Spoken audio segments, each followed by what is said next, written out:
کہ جب صبح کو اٹھو فجر کی نماز کے بعد، ہمارے حضرت فرماتے تھے کہ فجر کی نماز کے بعد ایک مرتبہ اپنے آپ سے یہ عہد کر لو، کیا کہ ان صلاتی و نسکی و محیایا و مماتی للہ رب العالمین، کہ آج میں جو کچھ کام کروں گا دن بھر، جتنے کام کروں گا وہ اللہ کے لیے کروں گا،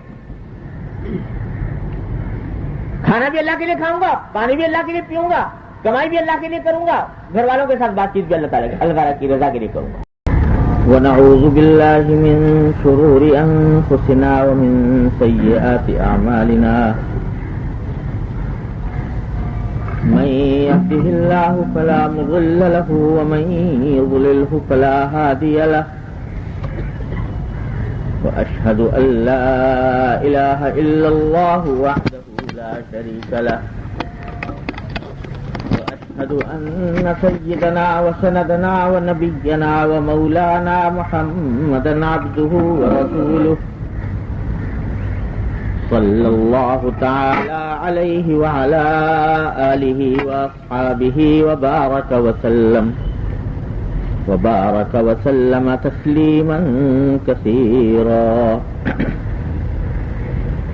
أما بعد،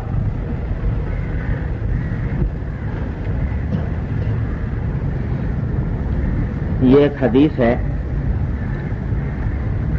جو حضرت ابو ایوب انصاری رضی اللہ تعالیٰ عنہ سے مروی ہے کہ حضور اقدس نبی کریم صلی اللہ علیہ وسلم نے ارشاد فرمایا، من اخلص للہ 40 یوما ظہر ینابیع الحکمت من قلبہ علی لسانہ،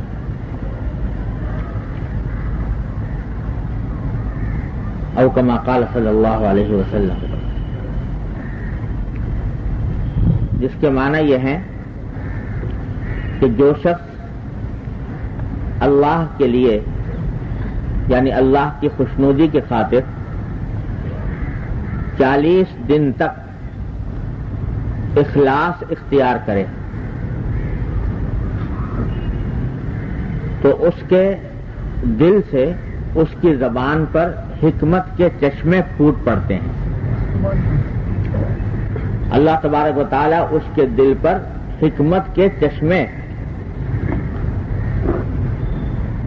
اس کے زبان پر دل سے زبان پر پھوٹ پڑتے ہیں، یعنی اللہ تعالیٰ اس کے زبان پر حکمت کی باتیں جاری فرماتے ہیں، اس کے دل میں حکمت کی باتیں ڈالتے ہیں اور پھر اس کی زبان پر جاری فرماتے ہیں۔ حکمت ایک ایسی چیز ہے جس کی کوئی حد و نہایت نہیں۔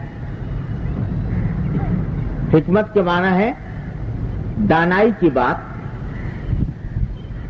سمجھ کی بات، جس میں لامتناہی حقائق اور معارف اور لطائف داخل ہیں، اور یہ وہ چیز ہے جس کے لیے قرآن کریم میں آیا کہ حضور اقدس نبی کریم صلی اللہ علیہ وسلم دنیا میں جو تشریف لائے تو آپ کی تشریف آوری کے مقاصد قرآن کریم نے جو بیان فرمائے ان میں سے ایک یہ بھی ہے کہ آپ لوگوں کو حکمت سکھائیں، دانائی کی بات۔ یہ دانائی کی باتیں لامتناہی ہیں، ان کا دروازہ کبھی بند نہیں، اور اللہ جل جلالہ اپنے نیک بندوں کے قلوب پر یہ نئی سے نئی حکمت کی باتیں وارد فرماتے ہیں اور زبان پر جاری فرماتے ہیں۔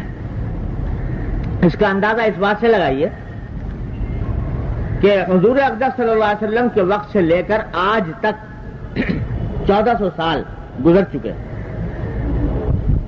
اور لوگوں نے بزرگان دین کے زبان سے جاری ہوئے الفاظ کو، ملفوظات کو قلم بند کرنے کا سلسلہ روز اول سے رکھا ہے۔ تابعین، تبع تابعین، پھر بزرگان دین، اولیاء کرام جتنے آئے ہیں ان کے ملفوظات یعنی ان کے زبان سے نکلے ہوئے کلمات لوگ نوٹ کرتے ہیں، محفوظ کرتے ہیں، آنے والی نسلوں کے لیے محفوظ کر جاتے ہیں۔ ہمارے آخر میں حضرت حکیم الامت مولانا اشرف علی صاحب تھانوی رحمۃ اللہ علیہ کے ملفوظات تقریباً 20 جلدوں میں، اس سے بھی زیادہ میں ہیں چھپے ہوئے، تو اگر ان سب کا مطالعہ کرے آدمی تو ہر ایک میں کوئی نہ کوئی نئی بات ملے گی جو پہلے کسی نے نہیں کہی تھی، اور ہے حکمت کی بات، دانائی کی بات۔ اس سے اندازہ کیجئے کہ حکمت کی باتوں کی کوئی حد و نہایت نہیں اور کوئی انتہا نہیں۔ اللہ تبارک و تعالیٰ اپنے نیک بندوں کے دل پر وہ باتیں ڈالتے رہتے ہیں، لیکن وہ باتیں اللہ تعالیٰ ڈالتے ہیں اس وقت جب اخلاص ہو، اور جب اخلاص ہوگا تو اللہ تبارک و تعالیٰ اس کی زبان، دل پر اور زبان پر حکمت کی باتیں جاری فرمائیں گے۔ سمجھ میں ایسی باتیں آئیں گی جو کارآمد ہوں گی، مفید ہوں گی، دنیا میں بھی آخرت میں بھی۔ تو اس میں فضیلت بیان فرمائی ہے، دو چیزیں اس میں خاص طور پر سمجھنے کی ہیں۔ ایک اخلاص کی فضیلت بیان فرمائی، اور دوسرے 40 دن کا خاص طور پر ذکر فرمایا کہ 40 دن تک کوئی آدمی اخلاص کا عمل کر لے تو اللہ تبارک و تعالیٰ اس کو یہ انعام عطا فرماتے ہیں۔ تو پہلے اخلاص کا کیا مطلب؟ اخلاص جس کو فرمایا گیا کہ اخلاص اختیار کر لے 40 دن تک تو اللہ تعالیٰ اس کے اوپر یہ انعام فرماتے ہیں۔ اخلاص کے لفظی معنی ہے کسی چیز کو خالص بنانا جس میں کوئی ملاوٹ نہ۔ اب نماز کے اندر مثلا اخلاص یہ ہے کہ آدمی نماز جب پڑھے تو خالص اللہ ہی کے لیے پڑھے، اللہ کو راضی کرنا مقصود ہو، اللہ کی خوشنودی مقصود ہو، اللہ تبارک و تعالیٰ کا تقرب حاصل کرنا مقصود ہو، اور کوئی ملاوٹ اس میں نہ ہو کہ فلاں دیکھ لے گا تو مجھے اچھا سمجھے گا، نیک سمجھے گا، دکھاوا، نام نمود، شہرت، اس قسم کی چیزوں کی ملاوٹ نہ ہو، بلکہ خالصتاً اللہ ہی کے لیے انسان وہ عمل کر رہا ہو، تو اس کو کہتے ہیں اخلاص۔ اور یہ ہر عمل کی روح اخلاص ہے۔ کوئی عمل اخلاص کے بغیر اللہ تبارک و تعالیٰ کے ہاں قبول نہیں۔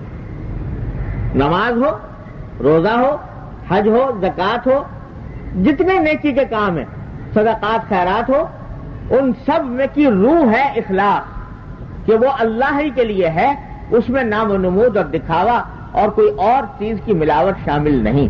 تو جتنا اخلاص زیادہ ہوگا اتنا ہی عمل کے اندر وزن زیادہ ہوگا، عمل کا وزن بڑھ جائے گا، چاہے عمل چھوٹا سا ہو، لیکن اخلاص اس میں جتنا پڑا ہوا ہے اس کی روح سے بعض اوقات بڑے عمل سے زیادہ چھوٹے عمل کا وزن ہو جاتا ہے۔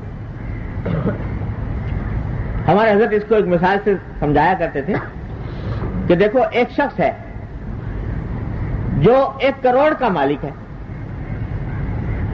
اور 1 کروڑ کا مالک ہوتے ہوئے اس نے 1 لاکھ روپیہ اللہ تعالیٰ کے راستے میں صدقہ کر دیا،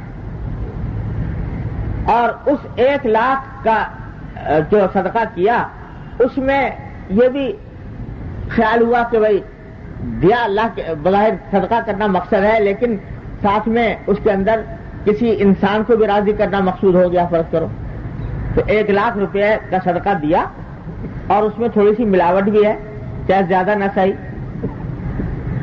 اور دوسری طرف ایک شخص ہے جس کی آمدنی جو ہے وہ 100 روپے ہے، اور اس 100 روپے کی آمدنی میں سے وہ 1 روپیہ اللہ تعالیٰ کے راستے میں دیتا ہے۔ اب ظاہر ہے 1 روپیہ دیتے وقت کوئی شخص یہ نام و نمود کی نیت کرنا بڑا مشکل ہے۔ 1 روپیہ میں کیا نام نمود ہوگی، کیا شہرت ہوگی، اور کیا اس کے بارے میں کوئی سمجھے گا کہ یہ سخی فیاض آدمی ہے۔ تو وہ جو دے رہا ہے 100 روپے میں سے 1 روپیہ وہ خالص اس لیے دے رہا ہے کہ یہ روپیہ اللہ جل جلالہ کی خوشنودی کے لیے میں اللہ کے راستے میں صرف کر رہا ہوں۔ تو یہ گنتی میں تو 1 روپیہ ہے، لیکن اپنے وزن کے لحاظ سے یہ اس 1 لاکھ روپے سے کہیں زیادہ ہے، جس میں نام و نمود دکھاوا شامل ہے۔ گنتی میں وہ زیادہ 1 لاکھ، لیکن وزن کے اعتبار سے اس 1 روپیہ کا وزن زیادہ ہے، جو اللہ تبارک و تعالیٰ کے ہاں جب یہ پہنچے گا تو وہ 1,00,000 کے مقابلے میں یہ 1 روپیہ آگے بڑھ جائے. تو اخلاص وہ چیز ہے جو انسان کے عمل میں وزن پیدا کرتی ہے. اس کے بغیر کوئی عمل مقبول نہیں اور ہر عمل بے وزن جب تک اخلاص نہ. اور یہ اخلاص ہی وہ چیز ہے جس کو حاصل کرنے کے لیے جاتے ہیں ہم بزرگوں کے پاس کہ بھائی اپنی اصلاح کرانے کے لیے کہ تاکہ ہمارے عمل میں اخلاص پیدا ہو جائے, اللہ تبارک و تعالیٰ کی خوشنودی ہی مقصود ہو, اس میں اور چیزیں شامل نہ ہو.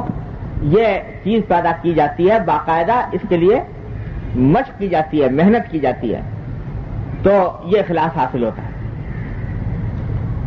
اور بڑے بڑے لوگوں نے اس کو حاصل کرنے کے لیے بڑے مجاہدات اور ریاضتیں کہ یہ حاصل ہو جائے کسی طرح. اس کے بغیر کوئی عمل مقبول نہیں. تو یہاں جو فرمایا جا رہا ہے کہ جو اللہ کے لیے اخلاص اختیار کرے 40 دن تک, اس کو اللہ تعالیٰ یہ حکمت کا انعام عطا فرماتے ہیں. اس میں جو غور کرنے کی بات یہ ہے کہ اس حدیث میں کسی عمل کا ذکر نہیں کیا. اخلاص اختیار کرے نماز میں, روزے میں, زکوٰۃ میں, صدقے میں, خیرات میں, کوئی عمل کا ذکر نہیں, بس یہ جو اللہ کے لیے اخلاص اختیار کرے. تو اشارہ اس بات کی طرف ہے کہ اللہ کے یعنی یہ اخلاص صرف کسی عبادتوں ہی کے اندر مخصوص نہیں ہے کہ بھائی عبادت جو ہے وہ اخلاص کے ساتھ انجام پا رہی ہے, بلکہ زندگی کے ہر عمل میں اخلاص مطلوب ہے. یہاں تک کہ جو اعمال ہم دنیا کے اعمال سمجھتے ہیں ان کے اندر بھی اخلاص مطلوب ہے. کھانا کھانے میں, پانی پینے میں, روزی کمانے میں, بیوی بچوں کے ساتھ ہنسی مذاق کرنے میں, تفریح کرنے میں, ان کے ساتھ بات چیت کرنے میں, ہر چیز میں اخلاص مطلوب ہے. اخلاص جو یہاں پر جس کی طرف اشارہ کیا جا رہا ہے وہ ہے جو حضرت ابراہیم خلیل اللہ علیہ السلام کے الفاظ میں اللہ تبارک و تعالی نے فرمایا کہ ان صلاتی و نسکی و محیایا و مماتی للہ رب العالمین, میری نماز, میری قربانی, میرا جینا, میرا مرنا سب اللہ کے لیے ہے جو رب العالمین. تو ٹھیک ہے, نماز تو ہو گئی, قربانی آ گئی, عبادتیں آ گئی, لیکن آگے کہا محیایا و مماتی, میری زندگی بھی, میرا مرنا بھی, میرا جینا بھی, میرا مرنا بھی سب اللہ کے لیے. تو جینے کے اندر تو بہت کچھ آ گیا, سارا صبح سے لے کر شام تک جتنے کام کرتے ہو وہ سب اس جینے میں آ گیا, شامل ہو گیا. کھانا پینا, کمانا, ہر چیز. تو ہمارے حضرت والا حضرت ڈاکٹر صاحب صلی اللہ تعالیٰ ان کے درجات بلند فرمایا کرتے تھے کہ بھائی یہ اخلاص صرف نمازوں کے اندر مطلوب نہیں بلکہ ہر زندگی کے کام میں مطلوب ہے. اور جب یہ اخلاص زندگی کے ہر کام کے اندر داخل کرو گے تو زندگی کا ہر کام عبادت بن جائے گا, ہر کام عبادت بن جائے گا, ہر کام ثواب کا کام بن جائے گا, ہر کام آخرت کا کام بن جائے گا. دیکھو یہ کہا گیا ہے کہ یہ دنیا جو ہے یہ آخرت کی کھیتی ہے. یہاں بیج ڈالو اور اس کی فصل ملے گی آخرت میں جا کر. تو دنیا کو آخرت کی کھیتی بنایا. تو معنی یہ کہ اس دنیا کے ہر کام میں اخلاص اختیار کرو, اللہ کے لیے کرو ہر کام کو, تو یہ دنیا ہی تمہارے لیے آخرت میں بہترین انجام کا ذریعہ بن جائے گی. اس کا نتیجہ تمہیں وہاں پر جنت کی شکل میں اللہ تبارک و تعالیٰ اپنی رضا کی شکل میں عطا فرمائیں گے انشاءاللہ. کیسے کہ جو بھی کام کرو وہ اس میں نیت کر لو اللہ کو راضی کرنے کی. یہاں تک کہ کھانا کھا رہے ہو تو کھانا کھانے میں بھی نیت یہ کرو کہ یہ کھانا جو میں کھا رہا ہوں اللہ تعالیٰ نے میرے ساتھ ایک نفس میرا وابستہ کر دیا ہے. اس نفس کا حق ادا کرنے کے لیے نبی کریم سرور دو عالم صلی اللہ علیہ وسلم کی سنت پر عمل کرتے ہوئے اس نفس کا حق ادا کرنے کے لیے کھا رہا ہوں. اس لیے کھا رہا ہوں تاکہ جسم کو تقویت حاصل ہو, اور جسم کو تقویت حاصل ہو تو اس کو میں اللہ کی رضا کے کام میں استعمال کروں. یہ ہوا کھانے کا اخلاص. یہ نیت کر لو. کمانے جا رہے ہو, ملازمت پر جا رہے ہو, کہیں تجارت کے لیے جا رہے ہو، اپنا کاروبار کرنے کے لیے جا رہے ہو، تو اس کے اندر نیت کر لو کہ یہ تجارت یا کاروبار جو کچھ کر رہا ہوں یہ اس لیے کر رہا ہوں کہ اللہ تعالیٰ نے کچھ حقوق میرے ذمہ وابستہ کیے ہیں، میرے نفس کے، میرے اہل و عیال کے، میرے گھر والوں کے، اور ان حقوق کی ادائیگی کے لیے یہ راستہ میں نے اختیار کیا ہے، اور حلال طریقے سے اس کو اختیار کرنے کی اس کام کو کرنے کی کوشش کروں گا جو حضور اقدس صلی اللہ علیہ وسلم کی سنت کے مطابق ہو۔ تو تمہارا سارا صبح سے لے کے شام تک جو کمائی کر رہے ہو وہ سب عبادت بن گئی۔ یہ اخلاص ہے کمائی کا۔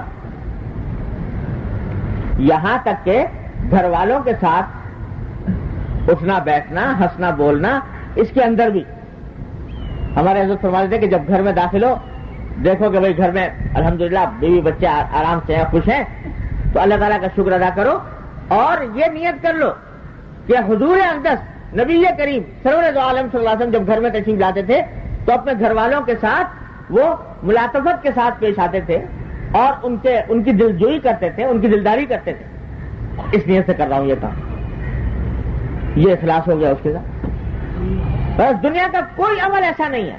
خواتین ہیں وہ گھر کا کام کر رہی ہیں، کھانا پکا رہی ہیں یا گھر کی صفائی کر رہی ہیں یا اور گھر کے کام کر رہی ہیں، اس میں یہ نیت کریں کہ ہم یہ کام اس لیے کر رہے ہیں تاکہ ہمارے گھر والوں کو سکون حاصل ہو، عافیت حاصل ہو، اور اس عافیت کو وہ اللہ کی رضا میں استعمال کر سکے۔ یہ نیت کیا، وہ سارا عبادت بن گیا۔ تو ہمارے حضرت والا صلی اللہ علیہ وسلم کہ جب صبح کو اٹھو فجر کی نماز کے بعد، ہمارے حضرت فرماتے تھے کہ فجر کی نماز کے بعد ایک مرتبہ اپنے آپ سے یہ عہد کر لو، کیا کہ ان صلاتی و نسکی و محیای و مماتی للہ رب العالمین، کہ آج میں جو کچھ کام کروں گا، دن بھر جتنے کام کروں گا وہ اللہ کے لیے کروں گا۔ کھانا بھی اللہ کے لیے کھاؤں گا، پانی بھی اللہ کے لیے پیوں گا، کمائی بھی اللہ کے لیے کروں گا، گھر والوں کے ساتھ بات چیت بھی اللہ تعالیٰ کی رضا کے لیے کروں گا۔ یہ نیتیں کر کے جو میں بتا رہا ہوں، یہ نیتیں کر کے کروں گا۔ ایک مطلب یہ طے کر لو۔ اب جب طے کر لیا تو کوشش کرو کہ ہر عمل کے ساتھ اس نیت کا دھیان آ جائے، استحضار پیدا ہو، نہ بھی ہو فرض کرو۔ تو نیت کا حساب یہ ہے کہ اگر شروع میں آدمی ایک کام کی نیت کر لے تو جب تک کہ اس نیت کے خلاف کوئی نہ کام نہ کرے اس وقت تک وہ نیت اللہ کے یہاں معتبر ہوتی۔ جب نیت کے خلاف جب تک کوئی کام نہیں کرے گا اللہ تعالیٰ کے یہاں معتبر ہے۔ شروع میں کر لی تم نے۔ دیکھو نماز جب پڑھتے ہو نا تو نماز کے شروع میں نیت کرتے ہو کہ نہیں کہ اللہ، یہ دل میں نیت کرتے ہو کہ یہ اللہ تبارک و تعالیٰ کے لیے نماز پڑھ رہا ہوں۔ اب ہر لفظ کے ساتھ تو نیت کرنے کی ضرورت نہیں کہ ہر جگہ ہر لفظ کے ساتھ نیت کرو کہ یہ لفظ میں اللہ کے لیے کہہ رہا ہوں، یہ لفظ اللہ کے لیے کہہ رہا ہوں، بلکہ وہ جو شروع میں نیت کی تھی وہ نیت معتبر ہے جب تک کہ اس کے خلاف کوئی اور چیز سامنے نہ آئے۔ اللہ تعالیٰ کیا معتبر ہے۔ حضرت حکیم الامہ صلی اللہ تعالیٰ سے اس کی مثال دیتے ہیں کہ اس کی مثال ایسی ہے کہ جب آپ کسی سفر پر روانہ ہوتے ہو تو بھائی شروع میں تم نے ارادہ کر لیا کہ ہمیں لاہور جانا ہے جی، اور ٹکٹ خرید لیا اور ریل میں بیٹھ گئے۔ تو ٹکٹ خرید کے ریل میں بیٹھ گئے، نیت کر لی لاہور جانے کی۔ اب کیا یہ ضروری ہے کہ سارے راستے یہ رٹ لگاؤ کہ میں لاہور جا رہا ہوں، میں لاہور جا رہا ہوں، یہ اس ارادے کی رٹ لگاؤ؟ یہ کوئی ضرورت نہیں۔ جب شروع میں ایک مرتبہ نیت کر لی تو وہ اس وقت تک معتبر ہوگی جب تک کہ تم اس کے خلاف کوئی کام نہ کرو۔ ہاں اگر کہیں راستے میں اتر گئے ٹرین سے اور ٹرین سے اتر کر کوئی دوسری ٹرین پکڑ لی تو اس وقت معلوم ہوگا کہ نہیں اب نیت لاہور جانے کی نہیں۔ ایسے ہی کوئی عمل جب تم نے اللہ کے لیے شروع کیا تو وہ اللہ ہی کے لیے رہے گا انشاءاللہ، جب تک کہ اس کے خلاف کوئی اور عمل اور کوئی اور نیت ارادہ نہ ہو۔ جب صبح کو اپنے دل میں سچے دل سے یہ نیت کر لو کہ آج جو کوئی کام کروں گا وہ اللہ کے لیے کروں گا، نماز بھی اللہ کے لیے پڑھوں گا اور کمائی بھی اللہ کے لیے کروں گا، کھانا بھی اللہ کے لیے کھاؤں گا، پینا بھی اللہ کے لیے کروں گا، ملنا جلنا بھی اللہ کے لیے کروں گا، تو یہ نیت انشاءاللہ معتبر ہوگی جب تک کہ دوسرا اس کے خلاف نہ آ جائے۔ یہ کر کے دو۔ اور بہتر یہ ہے کہ ہر عمل کے ساتھ استعداد بھی کر لو کہ اس عمل کے اندر بھی یہ نیت کر رہا ہوں، تو انشاءاللہ اخلاص حاصل ہو جائے. یہ اخلاص زندگی کا اخلاص. میرے حضرت والا فرمایا کرتے تھے کہ میں نے مدتوں الحمدللہ اس بات کی مشق کی ہے، اور مشق کرنے کا طریقہ بتاتے تھے کہ یہ کیا ہے کہ گھر بیٹھے ہیں، کھانا آ گیا سامنے، بھوک لگی ہوئی ہے، دل چاہا کھانا کھائیں، ایک لمحے کے لیے اپنے آپ کو روک لیا، نہیں کھائیں گے، روک لیا. پھر ساتھ دوسری بات کا ذہن میں دھیان لائے، کیا کہ اللہ تبارک و تعالی نے ہمارے نفس کا بھی حق ہمارے ذمے واجب کیا ہے، اور حضور اقدس صلی اللہ علیہ وسلم کی سنت ہے نفس کا حق ادا کرنا، اور یہ اللہ تعالیٰ کی نعمت ہے جو اس نے اپنے فضل و کرم سے یہ کھانا مجھے عطا فرمایا. اس نعمت کا شکر یہ ہے کہ اس کو میں قدر کے ساتھ کھاؤں اور اللہ تعالیٰ کا شکر ادا کروں. تو ایک لمحے کے لیے رکے اور یہ دل میں نیت کرنے کے بعد دوبارہ بسم اللہ کر کے کھانا شروع کر دیا. گھر میں داخل ہوئے، بچہ کھیلتا ہوا اچھا معلوم ہوا، دل چاہا کہ اس کو گود میں لے کے اٹھا لیں، اس کے ساتھ بات کریں، نہیں کریں گے، ایک لمحے کے لیے رک گئے. اور پھر دوبارہ دل میں تصور لائے کہ حضور اقدس صلی اللہ علیہ وسلم بچوں کے ساتھ محبت فرماتے تھے، اور بچوں کے ساتھ آپ باوقات دل لگی کی باتیں بھی کیا کرتے تھے. حضرت حسنین رضی اللہ تعالیٰ عنہما آئے لڑکتے پڑکتے مسجد کے اندر، آپ خطبہ دے رہے ہیں، ممبر سے اتر کر ان کو گود میں اٹھا لیا. یہ سنت ہے حضور اقدس صلی اللہ علیہ وسلم کی کہ بچوں کے ساتھ محبت کا معاملہ کیا جائے. اب کریں گے اس اتباع سنت کی نیت، اب اس نیت کے ساتھ اٹھا لیا. فرمایا مدتوں الحمدللہ اس کی مشق کی ہے اس طرح. تو الحمدللہ اب طبیعت ثانیہ بن گئی کہ ہر عمل کے ساتھ یہ نیت ہو جاتی ہے خود بخود. الحمدللہ.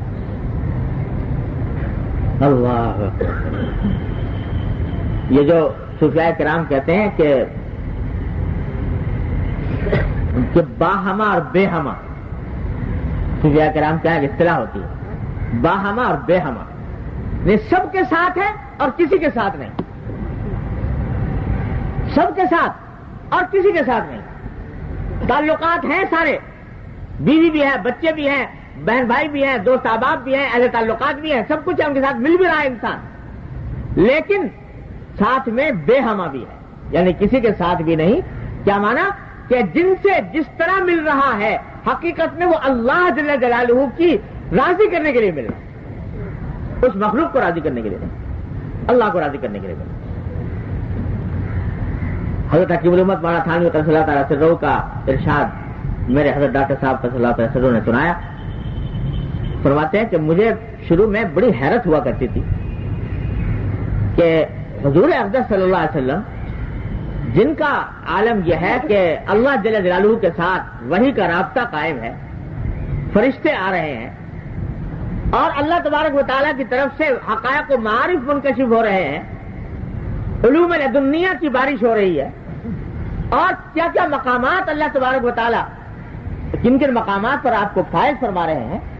ان مقامات پر ہوتے ہوئے آپ ازواج مطہرات کے ساتھ یہ ہنسی دل لگی کی باتیں کیسے کر لیتے؟ حضرت عائشہ صدیقہ رضی اللہ تعالیٰ عنہ کو رات کے وقت میں عورتوں کی کہانی سنا رہے ہیں.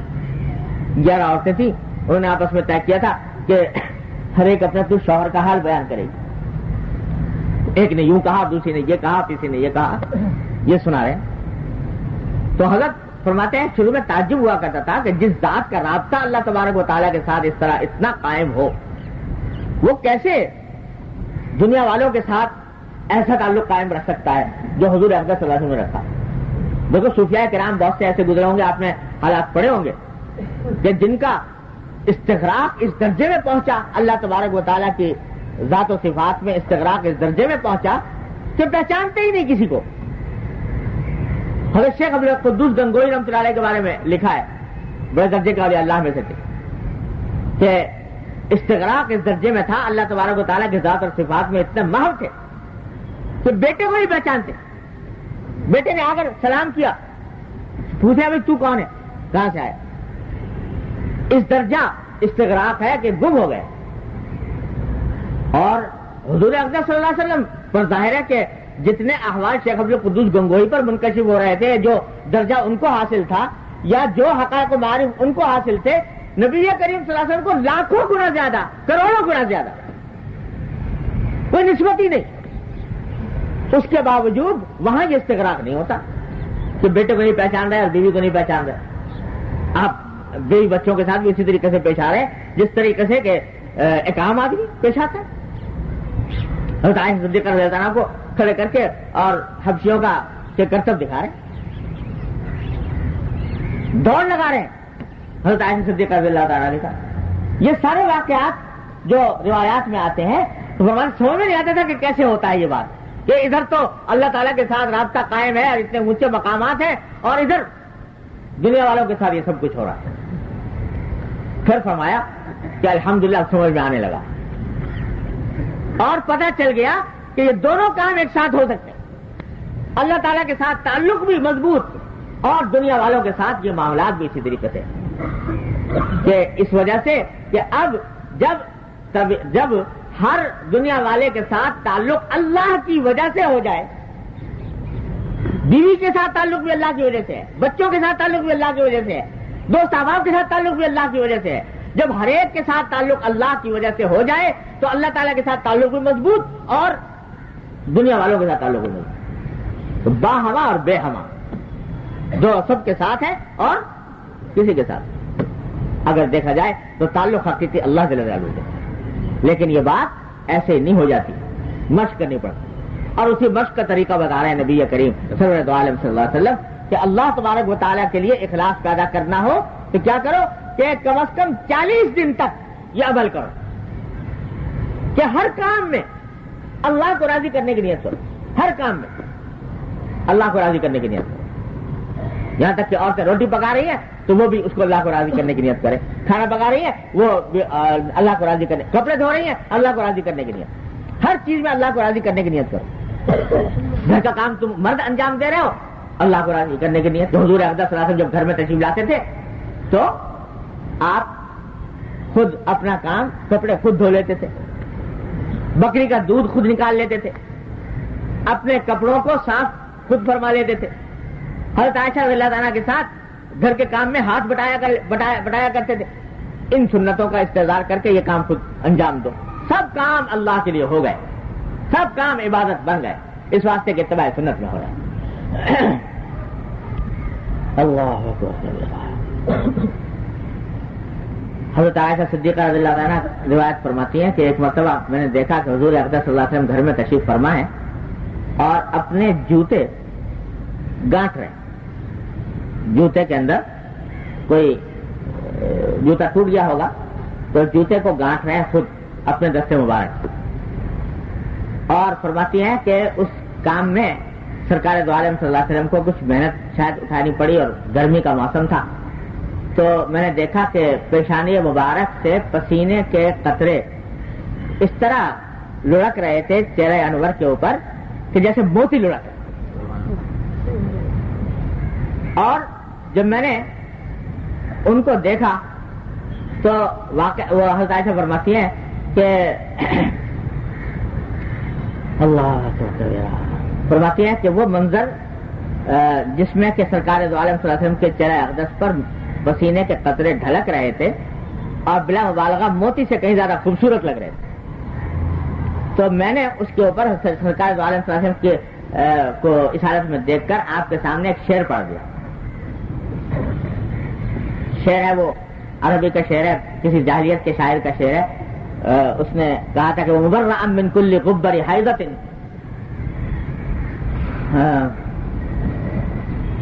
کہ آپ کو اللہ تعالیٰ نے آپ کو ایسا پاک صاف بنا کر پیدا فرمایا ہے کہ جس کے جو کسی بھی کوئی عیب اس کے اندر نہیں ہے, اور حسن و جمال کے سرکار دو عالم صلی اللہ علیہ وسلم کی تعریف فرمائی. تو حضرت عائشہ فرماتی ہیں کہ سرکار دو عالم صلی اللہ علیہ وسلم جب وہ گانٹ رہے تھے جوتے اور آپ کے چہرے انور پر پسینہ آ رہا تھا, تو میں نے وہ شعر پڑھا اور پھر ساتھ میں پھر اپنا شعر پڑھا.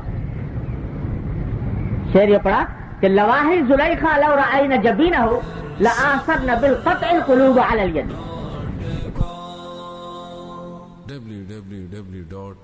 اور یوسف علیہ السلام سے تم نے ایسا محبت کا تعلق قائم کیا ہوا ہے. وہ جو ملامت کر رہی تھی تو زلیخا نے کیا کیا تھا کہ ان کے سامنے لا کر وہ نارنگیاں رکھ دی تھی اور چھری رکھ دی تھی. تو جب اور حضرت یوسف علیہ السلام سے کہا تھا کہ تم سامنے آ جاؤ، وہ سامنے آئے تو ان کو دیکھنے میں ایسی مہک ہوئی کہ انہوں نے اپنے ہاتھ کاٹ لیے. قرآن شریف میں تو حضرت عائشہ فرماتی ہیں رضی اللہ تعالیٰ عنہا کہ زلیخا کی جو سہیلیاں تھیں انہوں نے یوسف علیہ السلام کو دیکھ کر اپنے ہاتھ کاٹ لیے تھے. اگر کبھی نبی کریم سرورت عالم صلی اللہ علیہ وسلم کی جبین مبارک کا جلوہ دیکھ لیتی تو ہاتھ کاٹنے کے بجائے اپنے سینے چیر ڈالتی، اپنے دل چیر ڈالتی. یہ حسن و جمال نبی کریم صلی اللہ علیہ وسلم کو اللہ تعالیٰ نے عطا فرمایا. تو یہ سارے کام ہو رہے ہیں سرکار دو عالم صلی اللہ علیہ وسلم کے، اور کس لیے ہو رہے ہیں؟ یہ بھی اللہ کو راضی کرنے کے لیے. اور اگر آدمی کوئی اپنے گھر کا کام انجام دے سرکار دو عالم صلی اللہ علیہ وسلم کی اس سنت کے اتباع میں تو یہ عمل ثواب اور اخلاص کے اندر داخل اور عبادت. تو اللہ تعالیٰ نے ہمیں آپ کو ایسا دین عطا فرمایا ہے، ایسا دین عطا فرمایا ہے جو بلا مبالغہ کیمیا، اور کیمیا بھی کیا چیز ہے کہ کیمیا سونے مٹی کو سونا کہتے بناتی ہے، آج تک وجود میں آئی نہیں. لوگ اسی کی تلاش میں ان لوگوں نے عمریں ضائع کر دی، لیکن حقیقی نسخہ کیمیا عطا فرمایا نبی کریم سرور دو عالم صلی اللہ علیہ وسلم نے کہ جو تمہاری اس دنیا کے ہر عمل کو کیمیا بنا دے، ہر عمل کو آخرت بنا دے، دنیا کو آخرت بنا دے اخلاص کے ذریعے. حضور اقدس صلی اللہ علیہ وسلم فرماتے ہیں کہ اس کی مشق کرو 40 دن. 40 دن مشق کرو گے تو انشاءاللہ رفتہ رفتہ عادت پڑ جائے گی. من اخلص للہ 40 40 دن. اور اسی سے پتہ چلا یہ 40 دن کے لفظ سے کہ 40 دن کے مدت میں اللہ تبارک و تعالیٰ نے خاصیت رکھی ہے کہ 40 دن تک جو عمل متواتر انجام دیا جائے، متواتر 40 دن تک، تو آدمی اس کا عادی بننے لگتا ہے، اس کی پابندی کرنا آئندہ کے لیے آسان ہو جاتا ہے. جو صوفیاء کرام کیا چلے ہوتے ہیں نا، چلے کاٹنے، تو یہ چلے حقیقت میں اس غرض سے کہ 40 کے عدد میں اور 40 دن میں اور 40 کے عدد میں اللہ تبارک و تعالیٰ نے کچھ ایسی خاصیت رکھی ہے کہ جب یہ 40 کا عدد مکمل ہو تو آدمی کو عادت ڈالنے میں، کسی چیز کی عادت ڈالنے میں یہ مؤثر ہو. 40 دن، 40 مہینے، 40 سال. انسان کی عمر میں 40 سال کا جب ہو جائے انسان تو اس کو کہا قرآن کریم میں لما بلغ اشدہ وبلغ 40 سنہ، کہ جب اپنی طاقت کی انتہا کو پہنچ گیا. 40 سال میں انسان کے قوہ اپنے عروج کو پہنچ جاتے ہیں، قوہ جسمانی بھی اور ذہنی بھی، وہ اپنے عروج کو پہنچ جاتے ہیں. اسی واسطے عام طور سے انبیاء علیہ السلام کو نبوت 40 سال سے پہلے نہیں دی جاتی. جب 40 سال کی عمر ہو جاتی ہے تب نبوت ادا ہوتی. حضور اقدس صلی اللہ علیہ وسلم کو بھی 40 سال کی عمر میں نبوت ادا ہوئی. تو 40 کی عدد میں اللہ نے یہ کچھ خاصیت رکھی. اور 40 دن کے اندر بھی یہ خاصیت ہے کہ جو عمل 40 دن تک متواتر انجام دیا جاتا رہے، انسان کو اس کا عادی بننے میں سہولت ہو جاتی. قرآن شریف میں ہے کہ حضرت موسیٰ علیہ السلام نے کوہ طور پر جا کر اعتکاف کیا 40 دن اعتکاف کیا کوہ طور پر جا کر. اللہ تبارک و تعالیٰ کے ساتھ ہم کلام ہوئے، جو کچھ بھی عبادات کرنی تھی وہ انجام دی.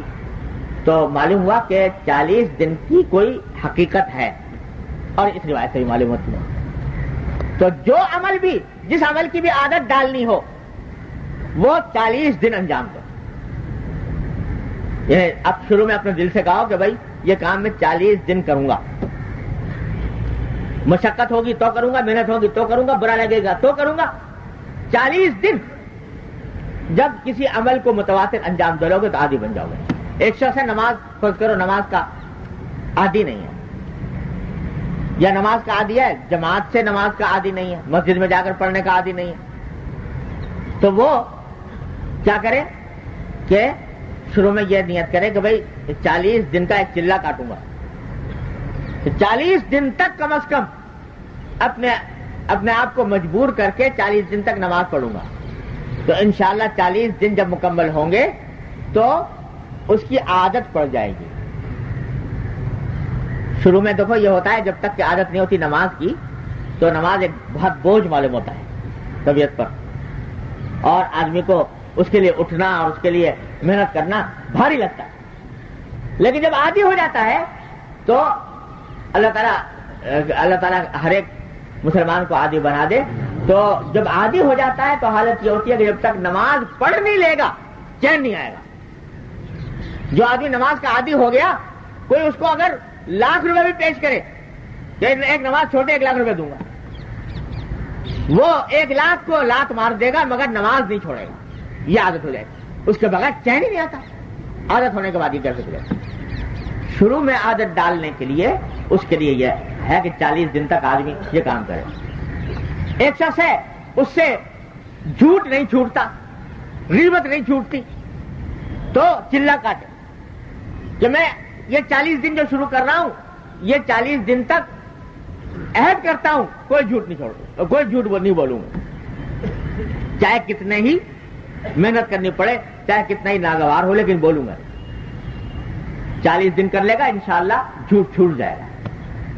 غیبت کا عادی ہے، ارادہ کر لے کہ 40 دن تک انشاءاللہ زبان سے غیبت کا کلمہ نہیں نکلے گا. اللہ تعالیٰ کی رحمت سے 40 دن مکمل کر لے گا تو عادت پڑ جائے گی اور چھوٹ جائے گی تکلیف. تو اللہ تعالیٰ نے یہ 40 دن کو ایک معیار بنایا ہے عادت ڈالنے کا. البتہ یہ ضرور ہے کہ 40 دن کرنے کے لیے مشقت تو اٹھانی پڑے گی، محنت تو کرنی پڑے گی، ہمت سے کام ملانا پڑے گا. ہمت کے بغیر دنیا میں کوئی کام نہیں ہوتا. لیکن ایک مرتبہ ہمت کر لے 40 دن تک یہ کرو. بد نگاہی کی عادت ہے، اللہ بچائے، جو آج کل بہت عام ہے. چھوڑنا چاہتا ہے لیکن نہیں چھوٹ. سوچ لے کہ 40 دن کا چلہ کاٹوں گا اور نگاہ کو غلط جگہ پر استعمال نہیں کروں گا تو انشاءاللہ 40 دن کے بعد عادت پڑ جائے گی. تو ہر کام کی عادت ڈالنے میں یہ 40 دن کا عمل بڑا مؤثر ہوتا ہے. اور ہمارے حضرت حکیم الامت مولانا تھانوی رضی اللہ عنہ نے تو عجیب عجیب نسخے بتا گئے ہیں ہماری اصلاح کے. اللہ تعالیٰ ہمیں توفیق دے عمل کرنے. فرمایا کہ بھائی اور کچھ نہیں بن پڑتا تو چلو میرے کہنے سے ایک ہی کام کر لو 40 دن تک. کیا کام کرو کہ روزانہ رات کو بیٹھ کے اللہ تبارک و تعالیٰ سے یہ دعا کرو، یا اللہ میں آپ کے دین پر چلنا چاہتا ہوں، دین کے احکام پر عمل کرنا چاہتا ہوں، نبی کریم صلی اللہ علیہ وسلم کی سنت پر عمل کرنا چاہتا ہوں، لیکن بے ہمت ہوں، ہمت جواب دے جاتی ہے. بے حوصلہ ہوں، حوصلہ نہیں ہوتا. ماحول خراب ہے، اس میں پھنس جاتا ہوں اور نفس اور شیطان کے دھوکے میں آ جاتا ہوں. اے اللہ آپ کے قبضہ قدرت میں یہ ساری کائنات ہے، نفس بھی آپ کے قبضے میں، شیطان بھی آپ کے قبضے میں، ماحول بھی آپ کے قبضے میں، ارادے بھی آپ کے قبضے میں، ہمت اور حوصلہ بھی آپ کے قبضے میں. تو اے اللہ اب کی رحمت سے مجھے ہمت دے دی، مجھے حوصلہ دے دی، اور اس بات کی ہمت حوصلہ دے دیجیے کہ میں آپ کے دین پر نبی کریم صلی اللہ علیہ وسلم کی سنت کے مطابق عمل کروں. یہ دعا کر لو.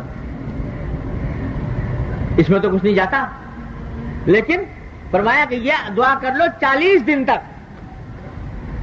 حضرت فرماتے ہیں، میری اپنی باتیں، حضرت فرماتے ہیں 40 دن تک یہ عمل کر لو، میں گارنٹی دیتا ہوں کہ انشاءاللہ 40 دن کے بعد انقلاب آ جائے گا زندگی. اللہ تبارک و تعالیٰ کی رحمت سے انقلاب آ جائے گا، کہیں سے کہیں پہنچ جاؤ. لیکن کرو تو صحیح. تو یہ 40 دن کا، وہاں پر بھی حضرت نے 40 دن کا لفظ استعمال کیا اسی لیے تاکہ 40 دن کے عدد میں اللہ تبارک و تعالیٰ نے خصوصیت رکھی. تو یہاں حدیث میں نبی کریم صلی اللہ علیہ وسلم یہ فرما رہے ہیں کہ اخلاص کی عادت ڈالنے کے لیے 40 دن کا چلہ کاٹو، اور وہ چلہ یہ ہے کہ ہر کام میں اللہ تبارک و تعالیٰ کے خوشنودی کو کی نیت سے کرنے کا، صبح کو عہد کر لو، ہر روز صبح کو آج جو کام کروں گا وہ اللہ کو راضی کرنے کے لیے کروں گا، اللہ تبارک و تعالیٰ کی خوشنودی کے لیے کروں گا، اور کوئی مقصد نہیں ہوگا، بنیادی مقصد یہی ہوگا، یہ ارادہ کر لو اور ہر عمل کے ساتھ استظہار کرنے کی کوشش کرو، تو انشاءاللہ اخلاص حاصل ہوگا۔ اللہ تبارک و تعالیٰ اپنی رحمت سے مجھے آپ کو سب کو عطا فرمائے، اور اخلاص حاصل ہوگا تو انشاءاللہ سارے اعمال درست ہوتے چلے جائیں گے، دنیا بھی بہتر ہوگی اور آخرت۔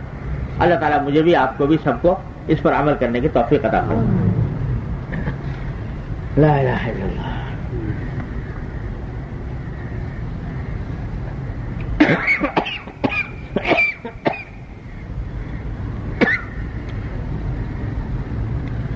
آگے ایک دوسری حدیث ہے،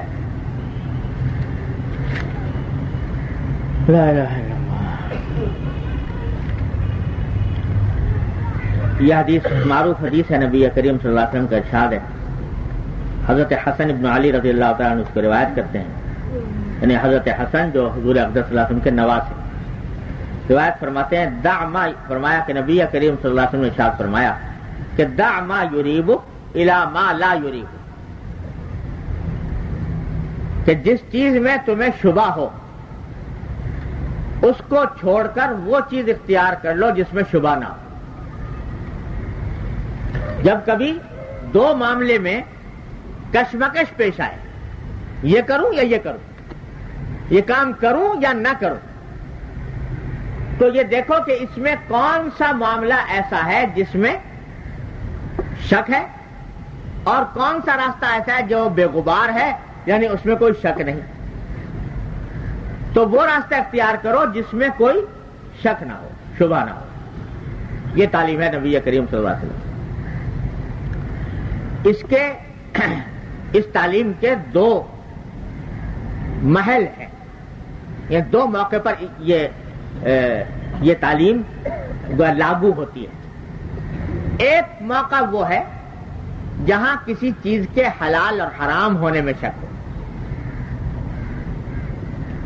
پتہ نہیں حلال ہے یا حرام ہے، شبہ ہے۔ ایک راستہ ایسا ہے جو بے غبار ہے، اس میں کوئی شبہ نہیں، اور ایک راستے میں کچھ شبہ ہے۔ دو کھانے سامنے آئے، ایک کھانے میں کچھ شبہ ہے، ایک میں نہیں ہے، تو حضور اقدس صلی اللہ علیہ وسلم کی تعلیم یہ ہوئی کہ آپ وہ راستہ اختیار کر لو جو کہ جو شبہ کا نہیں ہے، اور شبہ والے کو چھوڑ دو۔ اگرچہ مفتی حضرات نے اس کو فتوے کے اعتبار سے جائز کہا ہوا ہو، لیکن اگر دل میں شبہ ہے تمہارے تو دل میں شبہ کی وجہ سے اس چیز کو چھوڑ دو۔ دوسری حدیث میں فرمایا نبی کریم صلی اللہ علیہ وسلم کہ الاسم ما حاک فی نفسک، ما حاک فی نفسک وان افتاک الناس، کہ گناہ وہ ہے جو تمہارے دل میں ایک خلش پیدا کر دے، اور خلش پیدا کر دے کہ بھئی پتہ نہیں یہ ٹھیک ہے یہ نہیں ہے، تو چل نہیں رہی اس طرح، چاہے لوگوں نے فتویٰ دے دیا ہو اس کے جائز ہونے کا، تو بہتر یہ ہے کہ اس کو چھوڑو۔ اس کو کہتے ہیں تقوی، تقوی عن الشبہات، شبہات سے بچنا۔ اور یہ واجب تو نہیں ہے ہر ایک انسان کے ذمے کہ اس سے بچے، لیکن بہرحال مستحب ہے، اور بہتر ہے کہ انسان ہر ذرا سے شبہ سے بھی بچے۔ یہ وہ مقام ہے جو میں آپ کو بتا دوں کہ بسا اوقات ایسا ہوتا ہے کہ جب کسی مفتی سے کوئی مسئلہ پوچھا جاتا ہے تو بعض اوقات مفتی کہتا ہے کہ ہاں بھائی یہ جائز ہے، بلا شبہ جائز ہے، تو وہ تو اس میں تو کوئی شبہ ہی نہیں۔ بعض مرتبہ ایسا ہوتا ہے کہ مفتی فتویٰ دیتا ہے جواز کا، لیکن الفاظ یہ استعمال کرتا ہے کہ بھئی یہ کام کر لینے کی گنجائش ہے، گنجائش ہے۔ تو گنجائش ہونے کے معنی یہ ہے کہ جائز تو ہے لیکن تھوڑا سا تردد بھی ہے، تھوڑا سا شبہ بھی ہے، لہذا اگر آدمی بچ جائے اس سے تو زیادہ بہتر ہے۔ تو ایسے موقع پر موقع آتا ہے تقویٰ کا۔ فتویٰ کا تقاضا یہ ہے، فتویٰ کا حکم یہ ہے کہ جائز ہے، لیکن تقویٰ کا حکم یہ ہے کہ آدمی بچ جائے اس سے، اور یہ اونچے مقام کی بات ہے۔ آپ کو پہلے بھی سنا چکا ہوں کہ حضرت حکیم الامت مولانا تھانوی رحمۃ اللہ علیہ نے فتویٰ دیا تھا کہ بھئی پھل جو ہے بازار سے خرید کے کھانا جائز ہے، لیکن ذرا سا دل میں شبہ تھا کہ بھئی لوگ جو ہیں عام طور سے پھلوں کی خرید و فروخت کرتے ہیں، اس طرح کے پھل نمودار بھی نہیں ہوتا، پورا باغ بیچ دیتے ہیں جو شرعاً جائز نہیں ہوتا، تو اس واسطے ذرا سا شبہ تھا دل میں۔ اس شبہ کی وجہ سے ساری عمر بازار سے پھل خرید کر نہیں کھائے۔ کوئی باغ کے پھل لے آیا تو ٹھیک، اپنے گھر میں کوئی پھل اگ گیا تو ٹھیک، لیکن بازار سے خرید کے نہیں کھائے۔ دوسروں کے لیے فتویٰ یہ کہ جائز ہے کھاؤ، کوئی پوچھتا کہ جائز ہے کہ ہاں جی جائز ہے، خوب جائز ہے۔ دوسروں کے لیے تو یہ حکم تھا، لیکن خود اپنے اوپر یہ پابندی عائد کی ہوئی تھی کہ ساری عمر نہیں کھائے، وہ بازار سے خرید کے نہیں کھائے، کسی کو بتایا بھی نہیں کہ میں ایسا کرتا ہوں، تاکہ کہیں ایسا نہ ہو کہ لوگ بھی اسی کی اتباع کرنا شروع کر دیں تو وہ فتوے کا اثر ہی ظاہر ہو جائے۔ تو یہ تو بڑے اونچے مقام کی باتیں ہیں، لیکن جہاں مفتی خود کہہ دے کہ بھائی گنجائش ہے، باقی بچنا بہتر ہے، لکھ دیتے ہیں فتوے میں، تو ایسے موقع پر کے لیے ہے حکم جو حضور اقدس صلی اللہ علیہ وسلم کا کہ بھائی اگر اللہ تعالیٰ کو راضی کرنا مقصود ہے، اعلیٰ مقام حاصل کرنا چاہتے ہو تقویٰ کا، تو پھر اس کا راستہ یہی ہے کہ شبہ کی چیز کو چھوڑ دو، جس میں شبہ نہیں ہے اس کو اختیار کرو جہاں تک ہو سکے۔ البتہ ہمارے ساتھ میں یہ بھی بتا دوں کہ ہمارے والد صاحب کا رسول اللہ تعالیٰ سے فرمایا کرتے تھے کہ بھائی یہ بات بتانے کی تو ہے اور حتی الامکان ہر انسان کوشش کرے اس کے اوپر عمل کرنے کی، لیکن جس دور سے ہم گزر رہے ہیں، جس زمانے سے ہم گزر رہے ہیں، اس میں جو آدمی فتویٰ پر عمل کر لے، چاہے شبہات کو چھوڑنے کا پورا اہتمام نہ ہو لیکن تنہا فتوے پر عمل کر لے، وہ اس دور کا بہت بڑا متقی ہے۔ فتوے پر عمل ہو جائے کم سے کم تو بہت بڑا متقی ہے۔ لہذا ایسا نہ کرو کہ لوگوں کو یہ شبہات کے تقویٰ کا ذکر اتنا کرو کہ لوگ جو ہے مایوس ہو کے بیٹھتے ہیں۔ ہر انسان کو اپنے حساب سے کوشش کرنی چاہیے کہ شبہات سے بچنے کا اہتمام کرے، لیکن جیسا عرض کیا کہ انشاءاللہ یہ مدار نجات نہیں کہ اس کے بغیر نجات نہ ہو۔ ہاں فتوے کے روح سے جس کو ناجائز اور حرام کہا گیا ہے اس سے بچنے کا اہتمام مدار نجات ہے، وہ اگر نہیں کرو گے تو گناہ ہوگا، اللہ بچائے عذاب کا اندیشہ۔ تو ایک محل تو اس حدیث کا یہ ہے جہاں حلال و حرام میں کچھ شبہ ہو کسی درجے میں۔ دوسرا محل ہے دنیاوی کام، دنیا کے جو کام ہیں مباح کام ہیں، دونوں راستے مباح ہیں، جائز ہیں، لیکن ایک راستہ کشمکش ہے کون سا کروں کون سا نہ کروں، تو اس میں یہ دیکھو کہ جس راستے کے اندر کوئی کھٹکا نہ ہو وہ راستہ اختیار کرو۔ ہمارے حضرت فرمایا کرتے تھے کہ جب تمہارے سامنے دو معاملے آ جائیں تو یہ دیکھو کہ کس کام کی تلافی ہو سکتی ہے، کس کام کی تلافی نہیں ہو سکتی۔ جس کام کی تلافی ہو سکتی ہے اس کو چھوڑ دو، اور جس کی تلافی نہیں ہو سکتی اس کو اختیار کر لو، اس کو اختیار کر لو۔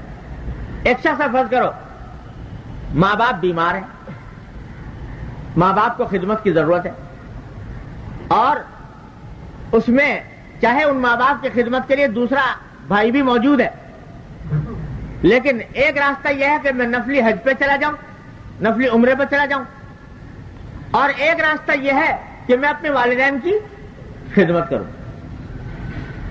تو دیکھو دونوں راستے مباح ہیں، اس لیے کہ ماں باپ کی خدمت تمہارے محتاج نہیں ہے، دوسرا آدمی خدمت کے لیے موجود ہے، لہذا اگر جاؤ گے حج کے لیے عمرے کے لیے کوئی گناہ نہیں ہوگا۔ لیکن ترجیح جب دینے کا مسئلہ آئے تو یہ دیکھو کہ کس چیز کی تلافی ہو سکتی ہے کس چیز کی نہیں ہو سکتی۔ والدین جو بیمار ہیں اگر یہ دنیا سے اٹھ جائیں گے تو پھر یہ نعمت میسر آنے والی نہیں ہے، اس کی تلافی نہیں ہو سکتی۔ حج عمرے کی ہو سکتی ہے کہ بعد میں حج عمرہ کبھی اللہ تعالیٰ توفیق کرنے کی توفیق دے دے، اس کی تلافی ہو سکتی ہے۔ تو ایسے موقع پر بہتر یہ ہوگا، راجح یہ ہوگا کہ انسان والدین کی خدمت کو اختیار کرے۔ مجھے یاد آ گیا واقعہ، اسی پر ختم کرتا ہوں کہ حضرت والد صاحب رضی اللہ تعالیٰ سے ہمارے والد بیمار تھے، صاحب فراش تھے، تو اتفاق سے مجھے اپنا حج فرض تو ادا کر چکا تھا، لیکن حج فرض ادا کیے ہوئے 10-12 سال ہو چکے تھے. 10-12 سال سے کبھی حاضری نہیں ہوئی تھی حرمین شریفین میں. اتفاق سے ایک موقع ایسا آ گیا، کسی نے حج بدل کے لیے مجھ سے کہا کہ اگر آپ جانا چاہیں تو میں حج بدل دوں. والد صاحب علیل تھے. والد صاحب نے کہا بھائی اچھا موقع ہے، چلے جاؤ. میں ایک دو روز سوچتا رہا، پھر آخر میں نے ان سے معذرت کر لی. والد صاحب نے ایک دن مجھ سے پوچھا کہ بھائی کیا ہوا تمہارے حج بدل کا، کیوں نہیں گئے؟ میرے زبان سے نکلا، میں نے کہا بات یہ ہے کہ دل تو تھا جانے کا، لیکن یہ کہ بس آخر میں فیصلہ یہی کیا کہ نہ جاؤں. میں کیوں؟ میں نے عرض کیا بات یہ ہے کہ ہمارا حج عمرہ تو یہی ہے، جو کچھ حج عمرہ ہے وہ تو یہی ہے. تو یہ بات جب انہوں نے سنی تو اس پر مسرت کا اظہار فرمایا اور ایک جملہ ایسا فرما دیا کہ آج آنکھوں سے اللہ تعالیٰ دکھا رہا ہے. یہ جملہ فرمایا کہ تم نے صحیح فیصلہ کیا، ماشاءاللہ صحیح فیصلہ کیا، اور یہی فیصلہ کرنا چاہیے تھا. اور انشاءاللہ جہاں تک حج عمرے کا تعلق ہے تو اللہ تعالیٰ اتنا لے جائے گا حج عمرے کے لیے کہ انشاءاللہ تم دیکھو گے کہ دوسروں سے کہیں زیادہ لے جائے گا. یہ جملہ بطور میں دعائی کے نہیں، بطور پیشین گوئی کے طور پر فرمایا. آج وہ دن ہے ان کے اٹھنے کے بعد، دنیا سے جانے کے بعد سال میں 3-4 مرتبہ اللہ تعالیٰ حاضری کی توفیق عطا فرما دیتے. تو حقیقت یہ ہے کہ یہ حضرت والا فرما دیتے ہیں کہ یہ دیکھو کس بات کی تلافی ہو سکتی ہے، کس بات کی نہیں ہو سکتی. یہ فہم پیدا کرو اور وہ راستہ اختیار کرو جس کی تلافی بعد میں نہ ہو سکے اس کو اختیار کر لو، جس کی تلافی ہو سکتی ہے اس کو چھوڑ دو. دع ما یریب الی ما لا یریب. اللہ تعالیٰ ہم سب کو اس پر عمل کرنے کی توفیق عطا فرمائے. اللهم صل علی سیدنا مولانا محمد وعلی آل محمد كما صليت على ابراہیم وعلى آل ابراہیم. اللهم صل على سيدنا محمد كما صليت على ابراہیم وعلى آل ابراہیم. ربنا ظلمنا انفسنا وان لم تغفر لنا وترحمنا لنكونن من الخاسرين. ربنا آتنا في الدنيا حسنة وفي الآخرة حسنة وقنا عذاب النار. یا ارحم الراحمین اپنے فضل و کرم کی رحمت سے ہمارے تمام گناہوں کو معاف فرما. یا اللہ ہمارے اعمال و اخلاق کی اصلاح فرما. یا اللہ اپنی رحمت سے ہم کو اخلاص کامل عطا فرما. یا اللہ اخلاص کامل عطا فرما. یا اللہ اخلاص کامل عطا فرما. یا ارحم الراحمین اپنے فضل و کرم کی رحمت سے اپنی مغفرت کامل عطا فرما، اپنی رضائے کامل عطا فرما. یا اللہ ہر طرح کے شر فتنے سے، معصیت و منکرات سے ہمارے گھر والوں، اعزاء احباب سب کی حفاظت فرما. یا اللہ تمام حاضرین حاضرات کو ان کے تمام جائز مقاصد میں کامیابی عطا فرما. یا اللہ سب کی پریشانیوں کو دور فرما. یا اللہ ہمارے متعلقین میں جو لوگ بیمار ہیں اپنی رحمت سے ان سب کو شفائے کامل و عاجل عطا فرما. جو پریشان ہیں ان کی پریشانیوں کو رفع فرما. جو مشکلات کا شکار ہیں ان کی مشکلات کو دور فرما. یا اللہ جن جن لوگوں نے ہم سے دعا کے لیے کہا ہے اپنی رحمت سے ان سب کی